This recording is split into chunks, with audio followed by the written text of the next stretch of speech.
Bienvenue sur ce nouveau format et rendez-vous avec l'Express, ou l'occasion de voir le maximum de nouveautés dans un minimum de temps, si possible, en moins de 5 minutes.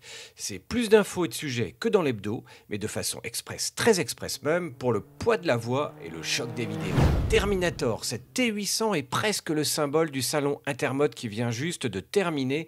Un retour vers le futur, résultat de 10 années de travail d'un préparateur professionnel qui n'a pas compté son temps pour un modèle sur base d'une Honda CBX et de son 6 cylindres Sissi. Un résultat impressionnant en termes de détails et finition, mais qui va sûrement vous faire réagir.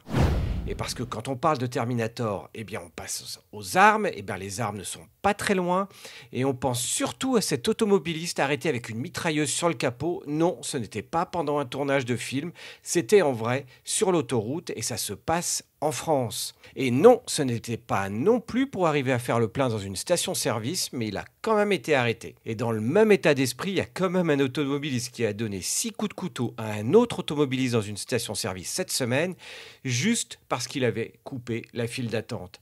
On se calme, on n'est pas en guerre, l'essence n'est pas vitale pour vivre. En attendant, la grande nouveauté 2023, c'est indéniablement le retour du Frelon et de la Hornet 750. Allez, CB 750 pour faire plaisir à certains. Nouveau moteur bicylindre, nouveau châssis en rupture totale avec le passé du 4 cylindres. Ce modèle initie en fait surtout une nouvelle plateforme pour le constructeur et l'on attend déjà la déclinaison Trail avec la Transalp. Mais cette semaine, ce sont aussi les renaissances et notamment celle de Zundap. Le constructeur allemand a dévoilé la ZXA Adventure, un Trail 500 accessible au permis A2 avec un vrai réservoir de 18 litres et une conso à 4 litres au 100. Bref, de quoi rouler sans être contraint de passer dans une station-service à sec. Toujours dans les renaissances, c'est le grand retour d'Orex, non pas avec une nouvelle déclinaison de son 6 cylindres CR6, mais avec un mono de 6 cm3 de 133 kg, vraiment très chromé et du très bel effet. On attend encore le prix et même le site du constructeur ne le donne pas encore. La renaissance continue surtout pour Royal Enfield, dont on a enfin pu découvrir la Hunter 350, en attendant la prochaine Himalayan, y compris en 650, mais surtout pour Moto Morini avec sa Saiz Mezzo que l'on va bientôt essayer. Et on n'oublie pas la V100 Mandello, enfin après une année d'attente. Plus qu'une renaissance, c'est l'arrivée effective des petits trails, et notamment de la Vosges 300 Rally dans la lignée des Honda CRF, mais avec de vraies capacités en tout-terrain.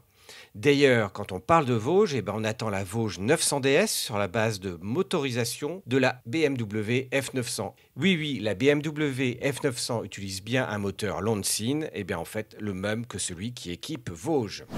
La tendance est en effet toujours au trail avec la Suzuki 1050DE, nouveauté majeure pour Suzuki qui fête les 20 ans du V-Strom ou de l'ADL, avec une nouvelle version pleine d'électronique et surtout beaucoup plus de capacité off-road, vraie évolution de la XT, prête pour le tout-terrain. Et puis on a retrouvé le Trail 800 TRK de Benelli, surtout dans un coloris gris et orange qui change vraiment de la morosité des nouveaux coloris 2023. Autre nouveauté, c'est l'accélération des séries limitées, notamment avec la Triumph Speed Triple 1200 RR James Bond qui fête les 60 ans de la saga de l'agent 007 au cinéma, avec 60 exemplaires dont uniquement 10 pour la France, déjà tous vendus, et pourtant à pas loin de 30 000 €. Et on en avait beaucoup entendu parler depuis son rachat par Kawasaki, mais les Bimota KB4 et Tesi étaient bien là sur ce salon Intermot, cachés derrière le stand du constructeur japonais. On a enfin découvert en vrai le prototype de moto électrique TE1 avec ses 177 chevaux et surtout ses 217 km/h de vitesse de pointe, plus que les Energica, promettant le 0 à 100 km/h en 3,7 secondes. Par contre, Triumph dément toujours transformer ce proto en modèle de série, mais nous on y croit. Côté électrique toujours, Triumph était suivi par Kawasaki qui a également dévoilé, mais alors vraiment très rapidement, son prototype de moto électrique avant de le remballer tout aussi vite et de le faire disparaître complètement du salon. Nul doute qu'on le reverra à EICMA.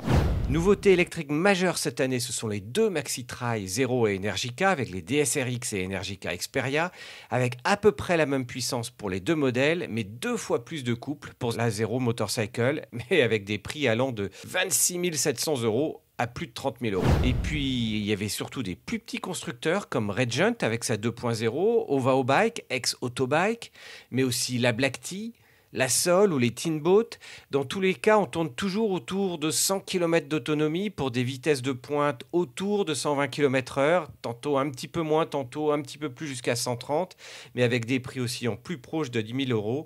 Et plus il y a de l'autonomie et plus il y a de la vitesse, plus ce prix explose. Et puis avec quelques constructeurs moins présents en France comme Kiwi, avec notamment un roadster MBP F125 et une néo-rétro très bien dessinée. Et bien avec celle-là, au moins vous pourrez en entrer deux dans la caravane. Et c'est tout pour cette semaine. Rendez-vous dimanche pour l'hebdo dans le garage avec David et Sandrine, avec enfin des nouveautés majeures.